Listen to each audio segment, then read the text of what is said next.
मुझे पता है कि मुझे आपकी राशि के हिसाब से आपके फ्यूचर को, कल को बेहतर करना है, पर थोड़ा सब्र कीजिए। इससे पहले आपके घर के दरवाज़ों की बात करते हैं। क्यों दरवाजे की बात क्यों? तो जानिए क्यों। सबसे पहले तो आपका सवाल होना चाहिए कि दरवाजे पर इतना जोर क्यों होता है, एंट्री पर इतना प्रभाव क्यों होता है वास्तु में। तो जब आप शादी करने जाते हैं या जब आप शादी के लिए लड़की देखने जाते हैं या वाइस वर्सा, लड़का लड़की देखने जाता है या लड़की लड़का देखने, तो सबसे पहले हम क्या देखते हैं? फोटो देखते हैं। और फोटो में क्या देखते हैं? चेहरा देखते हैं। तो चेहरे से हम डिसाइड करते हैं कि इससे मिलना है या नहीं मिलना है। इसी तरीके से आपके घर का दरवाज़ा, आपके ऑफिस का दरवाज़ा डिसाइड करता है कि पॉजिटिव एनर्जी अंदर आएगी या नहीं आएगी। तो दरवाज़ा उतना ही इम्पॉर्टेंट है जितना पूरी पर्सनालिटी में चेहरा। अब आप समझे कि दरवाजे पर इतना जोर क्यों है।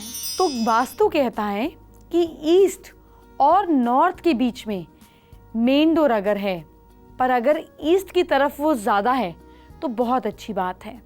ऐसा होने पर आपको बहुत लाभ मिलता है, आपको फाइनेंशियल गेन मिलता है, आपकी ज़िंदगी में प्रॉफिट बढ़ते हैं, सक्सेस मिलती है। ऐसा क्यों? नॉर्थ डायरेक्शन है कुबेर की और ईस्ट डायरेक्शन है सूर्य की। सूर्य पूरब से ही तो निकलता है। तो ईस्ट में जब आपका दरवाज़ा होता है तो गवर्नमेंट से रिलेटेड काम आपके बनते हैं, क्योंकि सूर्य गवर्नमेंट का कारक है, सूर्य फेम का कारक है, रोशनी का कारक है, ग्रोथ का कारक है। तो आपको गवर्नमेंट के रिलेटेड कामों में ग्रोथ मिलती है, सक्सेस मिलती है, पैसा मिलता है। और जब आपका ईस्ट और नॉर्थ के बीच में गेट होता है तो फिर ऐसे में आप थोड़ी मुसीबतों को झेलते हैं। क्यों झेलते हैं? क्योंकि ना इधर और ना उधर, पैसे और गवर्नमेंट के बीच फंस जाते हैं तो नुकसान होते हैं। कई बार एक्सीडेंट्स की संभावना भी देखी जाती है। इस तरीके की प्रॉब्लम झेलते हैं। इसी तरीके से अगर ईस्ट और साउथ के बीच में आपका दरवाज़ा है, ईस्ट यानी कि ग्रोथ की दिशा और साउथ यानी कि फेम की दिशा, मगर जब इनके बीच में होता है तो घर के फैमिली मेंबर्स का जो बर्ताव है वो इनसेंसिटिव हो जाता है। वो एक दूसरे की मदद नहीं करते, चिड़चिड़ापन आ जाता है। क्यों? क्योंकि ग्रोथ और फैमिली के बीच में दरवाज़ा आ गया। दरवाज़ा क्या करेगा? मनमुटाव पैदा करेगा, इंसान को सेल्फ सेंटर्ड बनाएगा। तो दरवाजे को सोच समझ कर चुने। क्या आपने कभी नाम सुना है भुजंगासन का? नहीं सुना है तो सुनिए और जानिए कि कितने फायदे हैं इस आसन के। लेकिन इससे पहले ड्रैगन सिंबल की बात करते हैं, जो मेरा one of the favourite symbol है। रेड ड्रैगन सिंबल लिख लीजिए और गूगल से निकाल लीजिएगा फोटो।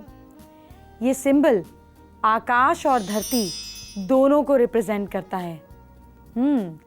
ये सिंबल हर्मेटिक प्रिंसिपल को सिंबलाइज करता है। क्या मतलब? इसका मतलब ये कि जो जितना नीचे है वो उतना ही ऊपर है और जो जितना ऊपर है वो उतना ही नीचे है। चाइना में रेड ड्रैगन ताओ का सिंबल है, जो सब टर्म्स और पोलैरिटीज के परे है और सब चीज़ों की फोर्स है। ड्रैगन इंसान और प्रकृति में छुपी एनर्जी को रिप्रेजेंट करता है। ड्रैगन शब्द ग्रीक वर्ब से लाया गया है, जिसका मतलब है टू सी। ड्रैगन दर्शाता है कि हर चीज को एक नई रोशनी में, उसके वास्तविक रूप में देखें। कुछ समझ आया? नहीं आया तो समझाती हूँ। रेड ड्रैगन निकालें और अगर जिंदगी में क्लैरिटी नहीं है, कॉन्फिडेंस नहीं है, समझ में नहीं आ रहा है, तो इसको साउथ और साउथ ईस्ट के बीच चिपका लें, कमाल देखें। और अगर कहीं आप कैश क्रंच में हैं, आपको समझ नहीं आ रहा कि पैसे क्यों नहीं आ रहे, पैसे को नहीं देख पा रहे हैं, ड्रैगन का क्या मतलब है? टू सी। अगर पैसे को नहीं देख पा रहे हैं तो लाल ड्रैगन साउथ ईस्ट में चिपका दें अपने काम की जगह पर, और आपको पैसा दिखेगा भी और मिलेगा भी।